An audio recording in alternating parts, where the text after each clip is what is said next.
Yang saya hormati kasihi teman-teman wakil kepala sekolah, ada ibu wakil kurikulum, wakil kesiswaan, wakil sarana, ada manajer produksi SMK di Kupang, kemudian juga teman-teman ketua program kalian yang juga hadir pada momen yang sangat bermartabat ini. Yang saya hormati kasihi teman-teman ustadz maupun ustazah yang nanti akan mendampingi anak-anak kita dalam pesantren yang akan berlangsung hari ini. Yang saya kasihi dan saya banggakan anak-anakku, generasi masa depan yang tentu akan menjadi kebanggaan kita semua. Puji Tuhan, syukur alhamdulillah pada pagi ini kita diizinkan Tuhan ada di ruangan ini untuk ada dalam suatu kegiatan yang sangat bermanfaat, suatu kegiatan yang sangat bermanfaat dalam rangka meningkatkan kualitas iman percaya ketakwaan kita kepada Tuhan Yang Maha Esa melalui kegiatan pesantren kilat di SMK Negeri 5 Kupang, dan besoknya akan kita lanjutkan dengan kegiatan buka puasa bersama. Oleh karena itu, pada kesempatan pertama saya menyampaikan penghargaan, terima kasih, apresiasi kepada teman-teman panitia yang telah bekerja di bawah kendali Bapak Ansar, yang telah merencanakan dan kondisikan sehingga kegiatan pada hari ini bahkan sampai berlangsung pada hari esok bisa kita lewati dengan baik. Semalam saya mengikuti betul kegiatan yang berlangsung di ruangan ini oleh teman-teman sesi dekorasi, dan saya sangat melihat ada kebersamaan yang terbangun di sekolah ini. Jadi merencanakan bukan hanya semata-mata kita yang muslim, tetapi juga melibatkan semua kita dalam semangat kebersamaan selaku keluarga besar SMK Negeri 5 Kupang. Ini hal yang baik. Kalau kami di Alor itu sudah biasa seperti ini. Di Alor itu, ya. Di Alor itu kalau ada musabaqah tilawah Al-Quran, itu panitianya dari Kristen. Nanti kalau ada peswarawi atau ada pesparani, ketua panitianya pasti dari Muslim. Ada kegiatan-kegiatan yang dibangun secara bersama, dibangun gotong royong bersama. Ada membangun gereja, nanti yang dari Muslim datang membantu. Dan sebaliknya, ketika kita membangun masjid, nanti yang dari Kristen juga datang membantu. Itu kalau di Alor. Alor itu memang luar biasa, keren, kira-kira begitu. Ya.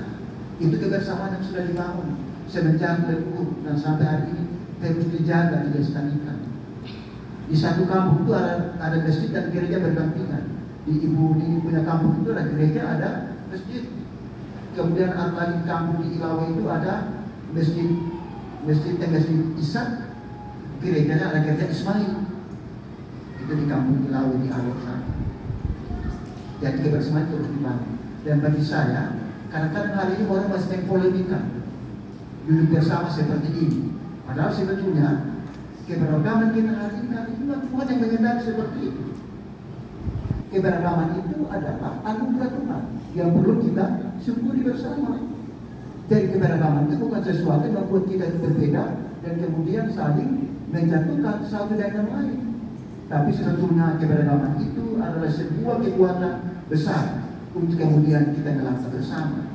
Oleh karena itu kenapa orang bilang Bhinneka Tunggal Ika, berbeda-beda tetapi tetap satu. Di kampung kami di satu pulau di Pulau Pura, itu kalau ada musabaqah itu semua desa wajib ikut pesertanya dalam musabaqah tilawah Al-Quran. Nah banyak. Jadi kalau misalnya di desa itu kalau tidak ada masjid,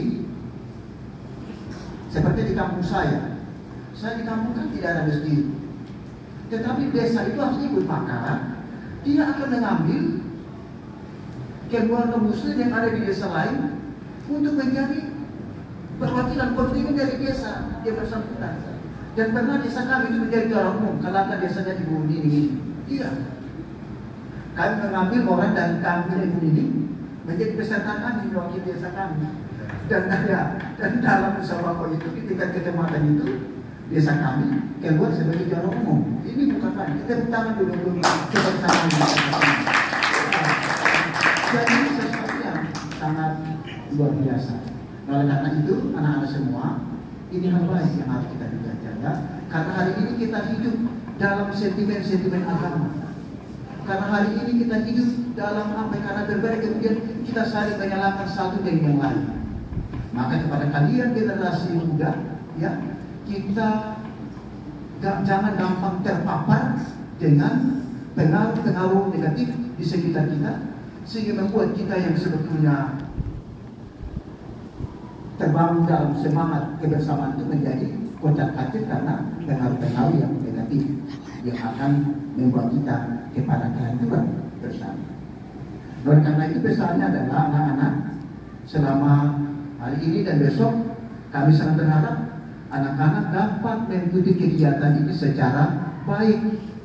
Ingat, kegiatan ini bukan sesuatu yang kita buat tanpa makna, bukan sesuatu yang kita buat untuk ikut-ikut orang. Karena orang ada pesantren kilat, kita juga buat pesantren kilat diasamkan di Lima Kupang. Itu bukan maksudnya, ya. Tetapi melalui kegiatan ini semakin meningkatkan keimanan dan ketakwaan kita kepada Tuhan Yang Maha Esa. Kira-kira seperti itu. Kemudian kita mengaplikasikannya itu dalam keseharian hidup kita. Kan begitu. Oleh karena itu misalnya sebagai anak-anak, bukti orang beriman dan bertakwa kepada Tuhan adalah anak-anak yang selalu disiplin. Bukti orang beriman dan bertakwa kepada Tuhan adalah orang-orang yang terus semangat untuk menuntut mencari ilmu. Ya toh? Bukti orang yang beriman dan bertakwa kepada Tuhan adalah anak-anak yang selalu menjalankan ajaran agama dalam keseharian hidupnya. Oleh karena itu, ya sholat Jumat itu harus ikut, ya, harus rajin sholat Jumat. Ini semua peserta sudah bisa ngaji belum? Ya dengar dari alif, lam, ba, apa segala macam, dan saya tidak bisa. Iya, harus bisa. Apalagi ajar, anak bisa ajar tidak? Dia sampai disuruh ajar tidak bisa ajar. Seperti adik saya itu, adik saya ini kan kami keluarga muslim. Jadi adik saya ini kan dia bapak belajar ajar dia tidak mau, marah-marah sama dia, suruh ajar. Suatu waktu dia punya bapak ambil kayu, suruh dia kau ajar sudah sekarang. Akhirnya dalam senang dia bilang begini, orang tidak mampu dipaksa.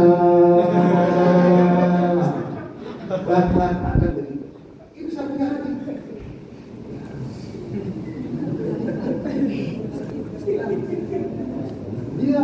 Dia mendengar itu. Oleh karena itu anak-anak, tolong itu. Ikut sholat yang tidak tahu yang belum itu ikut pengajian dan lain sebagainya. Sehingga kegiatannya pesantren kita kan hanya ngaji dan saja. Tetapi dalam kelangsungan hidup kita setiap hari itu, kita terbiasa untuk ada dalam komunitas-komunitas keagamaan misalnya yang membangun keimanan dan ketakwaan kita kepada Tuhan Yang Maha Esa. Ada yang sekarang puasa, kalau dia tidak puasa, ada minum air kelapa muda, tapi nanti begitu dibuka banyak orang, dia bikin buka kiri-kiri. Ya, dulu saya ini betul kami, iya, kami ini keluarga muslim dan kami dalam komunitas muslim Kristen. Dulu saya masih kuliah, orang pikir saya juga muslim. Karena kami saudara, jadi kan sore-sore ya, kami semua sudah mati, semua pakai sarung, duduk di teras. Ya, jangan pikir saya juga balik untuk sholat. Ya, padahal Kristen asli, tapi karena kami keluarga Kristen, lingkungan maka orang bilang saya juga muslim. Satu waktu saya di gereja, langsung tetangga situ pada tidak percaya. Tapi anak dan muslim dia sudah masuk Kristen. Iya. Jadi waktu saya pulang gereja malam-malam, ada yang ibu saya langsung palang saya jalan. Kakak, kenapa dari muslim sudah tidak masuk Kristen? Mereka berkesimpulan bahwa karena saya punya nona, karena muslim, saya harus ikut saya punya nona. Akhirnya dan saya bilang tidak, kami di awal sudah biasa seperti kami menyatu, kami berbau dengan tidak saling membeda-bedakan satu dengan yang lain. Dan waktu saya sudah, ya karena saya hidup dalam komunitas Islam, satu bapak dan orang tua Islam Muslim bilang, sudah nanti kita syukur di rumah. Oh, sampai kita datang bikin syukur di rumahnya orang Islam. Kami di Alor sudah biasa seperti itu. Toleransi sangat tinggi. Jadi kalau orang mau bilang toleransi akan pergi belajar di Alor sana, menyambut dan hidup. Jadi datang. Kemudian nanti kalau yang masuk di gereja, bunyinya bilang begini, bersembahyang syukur sudah keluarga Tahir Hussein Ali. Iya, itu di gereja dan didoakan. Jadi itu saya ngomong. Ya. Kemudian beberapa bulan yang lalu tahun 2004 ada saudara kami di Mapura di Ternate wisuda, kami tahlilan di rumahnya orang Kristen. Karena kami biasa. Itu saja. Jadi maksudnya Isa sengaja menciptakan itu sehingga kita tahu bahwa perbedaan hari ini karena memang Tuhan juga menghendaki seperti ini. Ya toh, kita perbedaan itu tidak harus membuat kita kemudian berbeda dan saling membela kami, bahkan kemudian saling menghujat satu dengan yang lain. Tetapi perbedaan itu sebetulnya sebagai kekuatan yang terus menyatukan kita untuk melangkah bersama dalam mencapai segala yang menjadi impian bersama.